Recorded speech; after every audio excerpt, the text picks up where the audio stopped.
Yan. Hello. Good evening mga idol. Good evening. Welcome pong muli sa ating channel.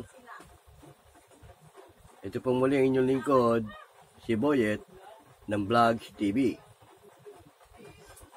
Ngayon mga idol, karaniwan ng ating mga pagbibidyong ganito at ating mga programa ay umaga.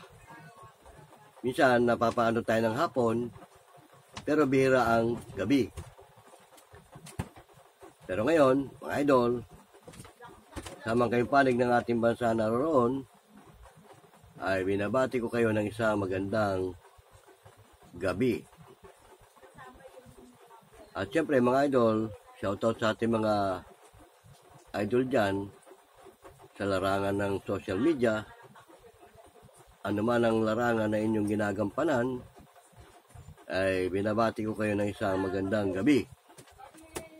At alam ko, mga idol, tulad ko rin, kayo ay busy sa paggagawa ng inyong mga content. Lalo na yung ating mga Ghost Explorer dyan, na ang larangan talaga ng kanilang pag-i-explore o kanilang content ay gabi. Kaya shoutout sa inyo mga idol ha. Ano man ang inyong larangan, sa larangan ng social media, ay binabati ko kayo ng isang magandang gabi. At nawa ay nasa mabuti tayong kalagayan hanggang sa mga oras na ito. Naman natin at hindi kaila sa atin na medyo masama ang panahon. Kaya yung ating mga Ghost Explorer dyan, malamang medyo pending sila ngayon, tenga. Kasi ang hirap bumiyahe ng maulan lalo't gabi. At doon sa mga inyong pag-i-exploran, mahirap pag-entro ng gabi. Kasi unang-una, sa labas pa lang, mababasa na kayo pagbaba nyo ng inyong sasakyan. Di ba? Tama mga idol? Kaya, alam ko, karamihan sa inyo sa panahon ngayon na masama ang panahon, ay nasa kanya-kanyang mga tahanan. Di ba? Tama mga idol? Tulad ko rin, itong inyong idol, nandito ako ngayon sa amin. At itong buong maghapong ito, hindi ako gumala. Kasi nga, maulan eh. At siya nga pala, doon sa ating mga kababayan dyan na, mag-ingat kayo dahil lalo yung mga motorista natin, pasang karsada, may panganib, di ba? Pero tayo naman tulad pa rin ng dati, magkukwentuhan na may kaugnayan sa larangan ng mga kababalagan. At sa mga napapanood natin, mga idol natin dyan, na nag-i-explore, meron lang tayong mga ibang pangyayari na i-comment natin. Normal naman yon sa atin mga idol na mag-comment tayo sa ating mga napapanood. Di ba tama? Basta wag ka lang below the belt doon sa gagawin mong pagko-comment at masasagasaan mo yung pagkatao nung may gawa ng content. Okay lang yon. Di ba mga idol? Meron tayong tatalakayin tungkol doon sa isa nating idol na napanood natin. Si Idol Trixie. Si Idol Trixie, nung magmukbang siya doon sa creeping lugar yon. Hindi ko na matandaan, pero napanood ko yung kanyang pagmukbang. Ito naman akin advice lang ito doon sa ating mga idol na nagmumukbang sa mga ganyan mga haunted na lugar at sa mga abandonado na kinatatakutan. Advice ko lang naman na konting ingat lang kasi alam niyo ba mga idol, kahit sa sarili mong bahay, kapag ikaw ay kumakain, hindi nyo lang napapansin na sa tabi nyo o sa paligid nyo may nakamasid at merong nakikisalo sa inyong pagkain. Dahil nga yan ang sabi ng mga matatanda nung araw, sa oras ng pagkain, kailangan manalangin ka muna. Para kung sino man ang mga nasa paligid mo ng mga masamang elemento at masamang ay huwag sumalo sa'yo. Dahil sabi nga nung iba, ayon sa ibang mga matatanda nung araw na naririnig ko, kapag ikaw daw ay nasaluhan ng masamang espiritu sa iyong kinakain, maaari kang magkasakit. Yan ang sabi ng ibang mga matatanda sa mga kumakain ng hindi marunong manalangin lalo't gabi. Lalo na dyan sa inyong mga pinagmumukbangan. Nariyan ang lahat ng klase ng mga entity at mga espiritu. Paswerte na nga lang at sa ginagawa nyo ganyan, walang nagpapakita sa inyo na sasalo. Pero ito, subukan nyo na magmukbang. Maglagay ka ng salamin sa likod mo. O kaya, nasa harap ka ng sa salamin ganyan. Bukod sa camera mo, nakaharap ka sa camera mo, may salamin dyan sa harap mo. Mga idol, ang salamin, ang sabi ng iba, portal daw yan. Hindi yan portal, mga idol. Hindi portal ang salamin. Kasi yung portal, lihiti mo yan. At yan, kung saan may mga engkanto o mga elemento, may portal malapit dyan. Kasi yan ang dinadaanan nila galing sa kanilang mundo, palabas dito sa ating mundo. Lahat ng sabi ko sa inyo, anumang uri ng compound dyan, na may mga puno, lalo't naglalakihan ng mga puno, masalimuot yung lugar, isa dyan ang maaaring portal. At yung portal na yan, mga idol, kapag ka nagpakita sa iyo, swerte nga lang ng mga iba nating mga ghost hunter, ghost explorer, talagang hindi nila nasasaksihan kung paano lumabas sa isang portal yung elemento. Nabanggit ko na rin yan doon sa mga una kong video na ang portal, ang puno na merong portal, madali mong makikilala yan kapag dapat siyempong may lumalabas dyan, may lalabas galing dyan o merong papasok. Kasi yung puno na yan, kapag yan ang mistulang portal talaga na kanilang dinadaanan, makikita mo yan parang umaalon. Parang umaalon siya, nagwiwigil. Primero yan, pag talagang ipinakita sa iyo kung paano bumukas yan, parang katulyan umiikot. Oo, spiral. Left and right yan. Ang alam ko, pag yan pasara, kaliwa na yan. Pagpabukas, pakanan yan. Kaya clockwise ang ikot niyan . At pag yan, lubusang nawala na yung bilog na umiikot, makikita mo yan parang umaalon. Umaalon yan. At yan, mapangalib yan mga idol kapag ka napatsyempong mayroong pumasok, papasok sa kanila. Swerte mo kung pabukas lang. Walang problema doon. Pero pag pasara, delikado yun. Pag nahigop ka noon, nabanggit ko na sa mga una kong video yan, may peligro ka dyan pag nahigop ka. Baka hindi ka na makalabas. Kaya yung sabi ni Idol Dax, si Dax, Adventure Dax, minsan tumatapat siya sa salamin, ginaganon niya pa sa camera. Although, pag dapat tiyempo, may magpapakita talaga dyan kasi yung salamin reflecting ng ating itsura. At yung salamin na yan, pag napatiyempong may dumaan dyan, makakatch up ng salamin kasi ang salamin, walang makapaglilihim sa salamin. Kahit anong uri ng espiritu o mga elemento, kapag napadaan sa salamin, mahagip yan. Alam mo kung bakit? Kasi ang salamin, merong ano sa likod yan, yung asopre. Kaya mo nakikita ang itsura mo pag nanalamin ka dahil doon sa asopre na nakalagay sa likod niyan. Oo, yung parang makintab yun eh. Parang aluminum na asopre yun. Yan, walang makakalihim dyan. Mahagip talaga siya pag may dumaan dyan. Di ba naikwento ko na nga ito doon sa una kong video? Yung salamin ng pinipinturahan ko, tinanggal ko yung cover. Kasi baka mapuno ng pintura, magalit yung may-ari. So, tinanggal ko muna yung cover. Kasi kaya ko namang kortehan yun eh. Yung tinatawag na orelyada. Pag pintor ka, kahit na wala kang cover dyan, walang ano, kaya mong orelyadahan yan. Oh.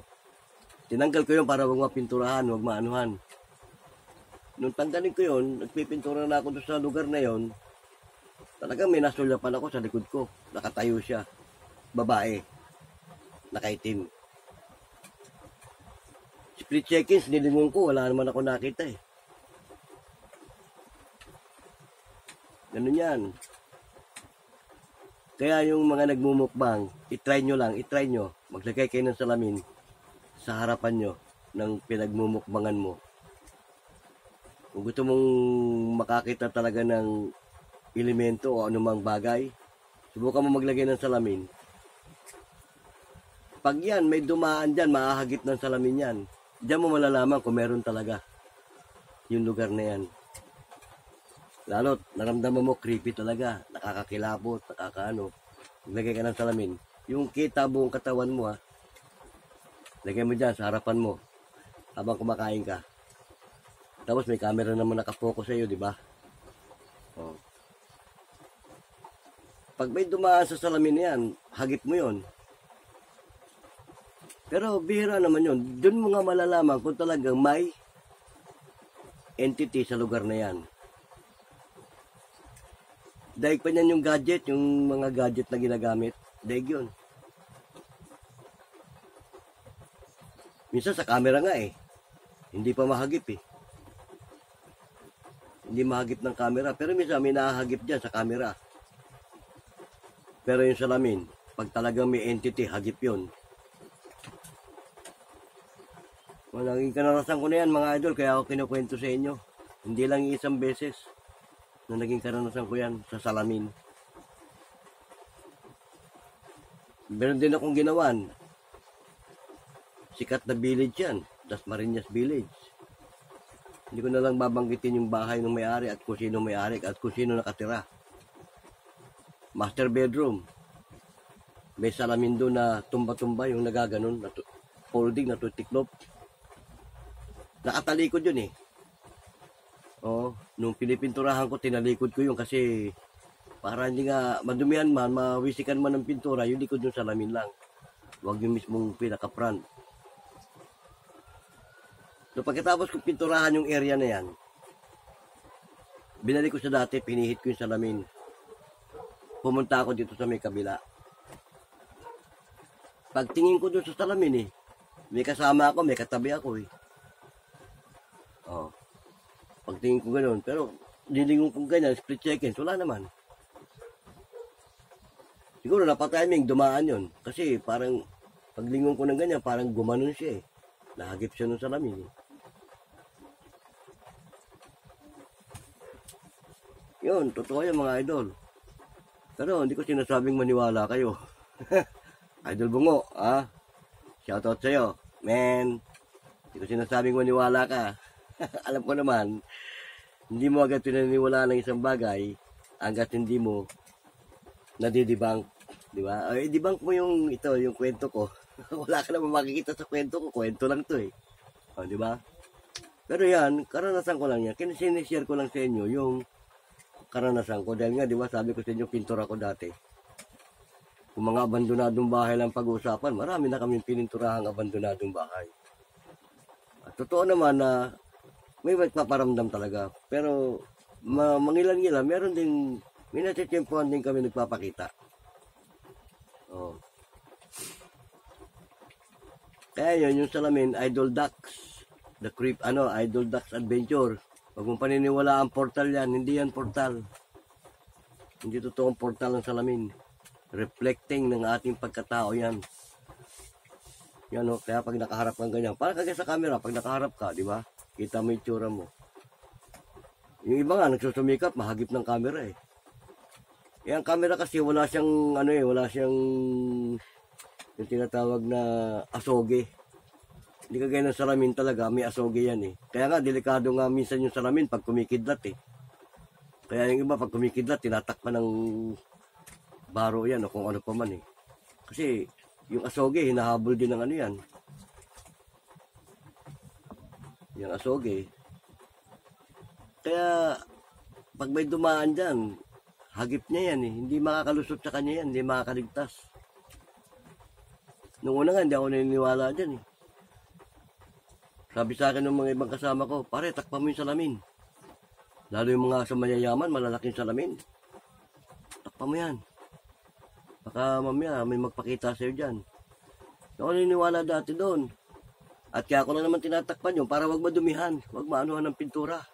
Karamihan pa naman ng salamin ng mga mayayaman, pabilog ganun. Naaalala ko yung sa palabas na yung binabanggit, mirror, mirror on the wall. Di ba? Meron ano nun eh. Sa mga fantasy na palabas eh. Makikita niya eh, yung itsura niya maganda. O minsan, nakikita niya, itsura niya pangit. Ngayon, para masubukan nyo, ma-experience nyo rin, subukan nyo sa inyong bahay. Di ba, may salamin kayo. Patayin mo yung ilaw paikot, alanganing oras, manalamin ka.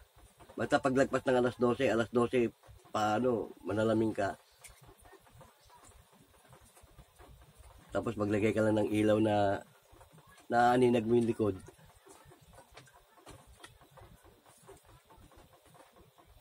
Kasi sabi nga nila, yung salamin daw, talagang yan, anumang uri ng elemento, hindi makakalusot dyan, ibig sabihin, hindi siya pwedeng hindi mahagip. Ito sa ginawan ko na may nagpakita sa akin sa salamin, tinanong ko yung caretaker eh.